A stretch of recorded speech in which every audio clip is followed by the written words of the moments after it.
नमस्कार दोस्तों, एक बार पुनः स्वागत है आपका आपके अपने YouTube चैनल पर। दोस्तों आज के वीडियो में हम सीखेंगे रेलवे रिक्रूटमेंट सेल यानी कि प्रयागराज में जो अप्रेंटिस पद भर्ती के लिए आवेदन फॉर्म भरे जा रहे हो, आवेदन फॉर्म हम कैसे ऑनलाइन फिल करेंगे, इसमें हमें क्या दस्तावेज लगेंगे और इसकी आवेदन शुल्क क्या रहेगी, किनको आवेदन शुल्क में छूट रहेगी, संपूर्ण जानकारी हम आपको आगे वीडियो में विस्तार पूर्वक स्टेप बाय स्टेप देंगे।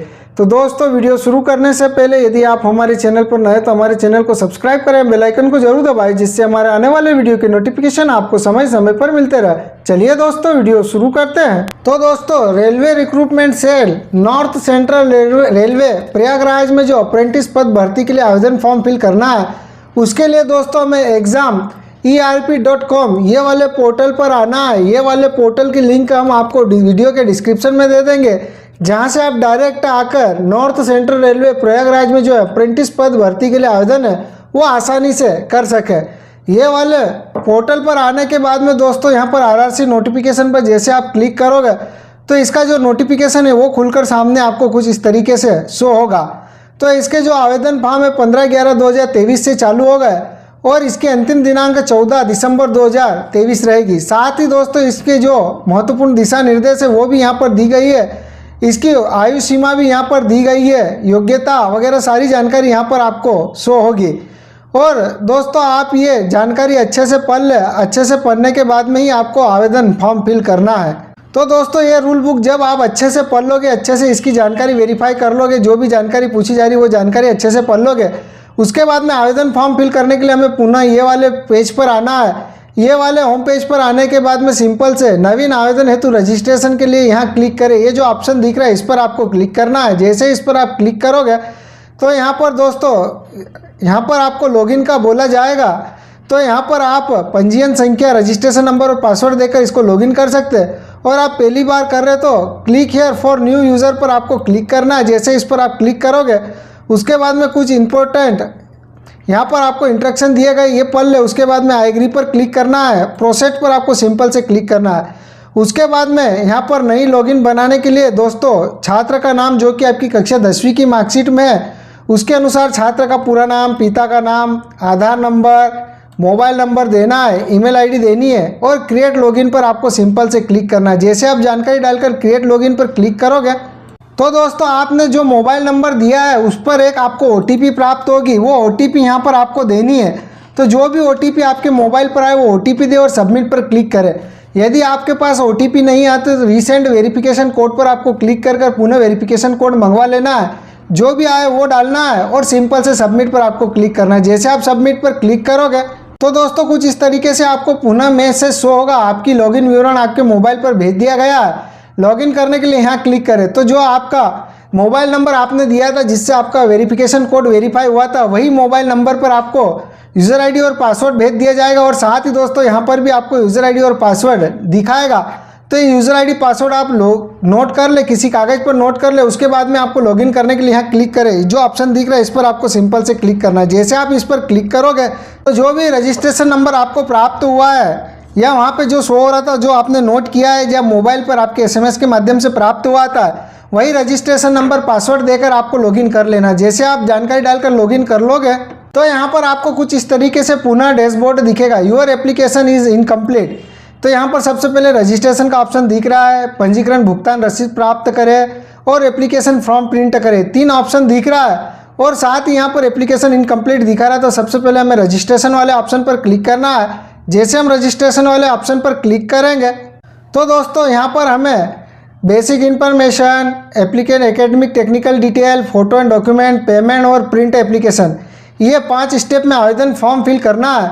तो सबसे पहले आपको यहाँ पर ट्रेड का चयन करना है, आप कौन सी ट्रेड के लिए आवेदन करना चाहते हैं। यहाँ पर आपका पंजीयन संख्या और आवेदक का नाम दिखेगा। हमने सुरक्षा के लिए हाइड कर रखा है इसलिए आपका जो भी है वो देख ले। उसके बाद में आपको जिस भी ट्रेड में आपका ITI है उस ट्रेड को आपको सिलेक्ट कर लेना है। जैसे आप ट्रेड का सिलेक्ट करोगे उसके बाद में दोस्तों यहाँ पर अप्रेंटिस रजिस्ट्रेशन नंबर पूछा जा रहा है। तो आपको सिंपल से अप्रेंटिस ट्रेनिंग रजिस्ट्रेशन वाले ऑप्शन पर आना है।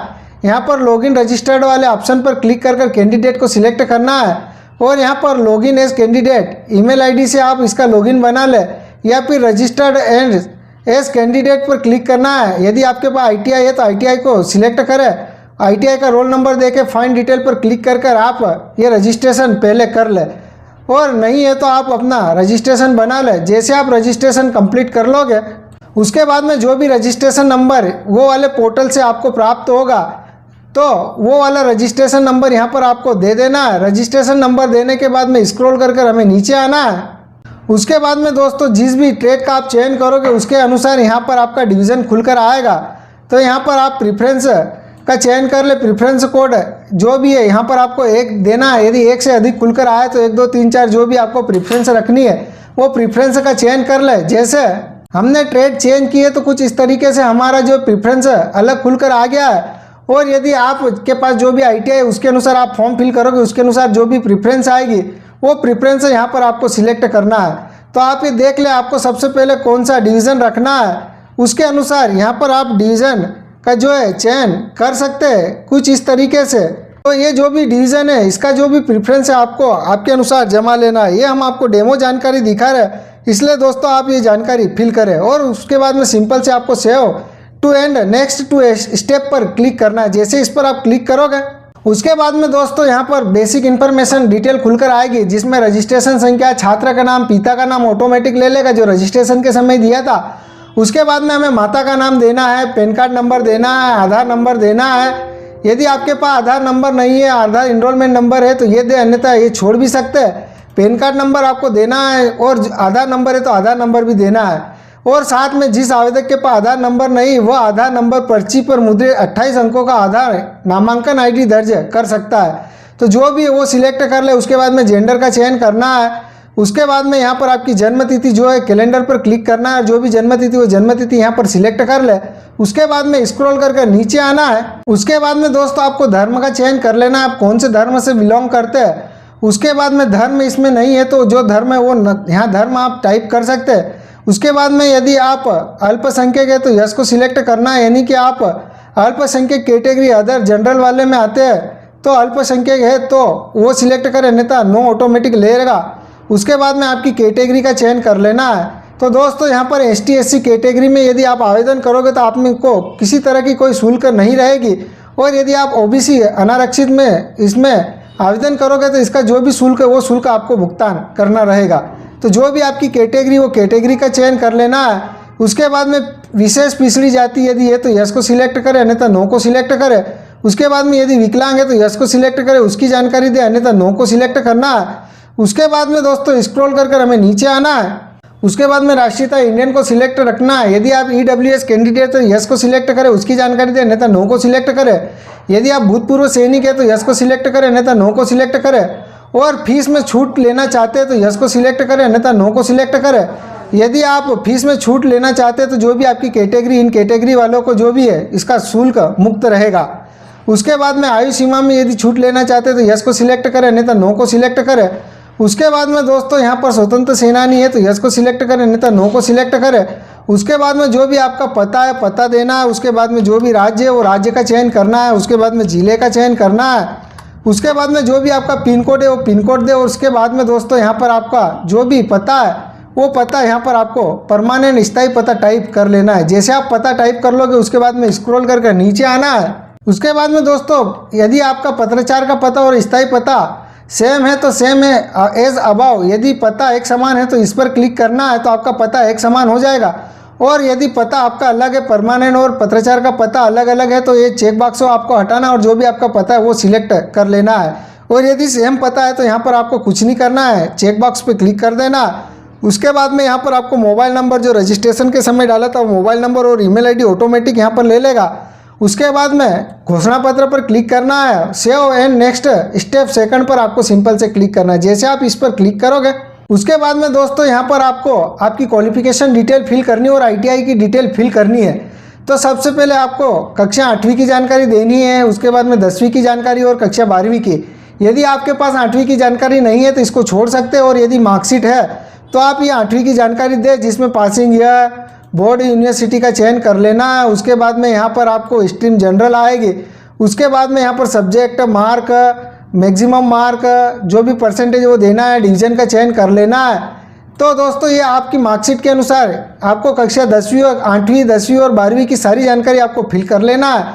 उसके बाद में आपका जिस भी ट्रेड के लिए आपने आवेदन किया था उसके अनुसार जो भी आपका ITI सर्टिफिकेट है वो देना है, पासिंग ईयर देना है, बोर्ड यूनिवर्सिटी का चयन करना है, NCVT SCVT जो भी ये मार्कशीट पे रखा है वो यहाँ पर आपको सिलेक्ट कर लेना है। उसके बाद में मार्क ऑब्टेन और मैक्सिमम मार्क देना, परसेंटेज देना, सारी जानकारी आपको फिल करने के बाद में सिंपल से save and next to third step पर आपको क्लिक करना है। जैसे आप ये वाले ऑप्शन पर क्लिक करोगे उसके बाद में दोस्तों थर्ड वाला ऑप्शन खुल कर आएगा फोटो एंड सिग्नेचर। जैसे आप अपनी योग्यता और ITI की जानकारी फिल कर लोगे, जैसे नेक्स्ट पर क्लिक करोगे तो यहाँ पर आपको डॉक्यूमेंट और फोटो अपलोड करना है। तो अपने आवश्यक दस्तावेज फाइलों को चुनने, ब्राउजर करने के बाद दस्तावेज अपलोड करने के लिए नीचे दिए गए संबंधित बटन पर क्लिक करें। फिर अगले चरण 4 बटन पर क्लिक करना है। तो सबसे पहले यहाँ पर जो भी आवेदक है उसकी रंगीन फोटो स्कैन कर अपलोड करना है, जो कि एक ही कलर के बैकग्राउंड में होना चाहिए। यदि आपकी मल्टी कलर बैकग्राउंड की फ़ोटो है तो वो रिजेक्ट हो जाएगी।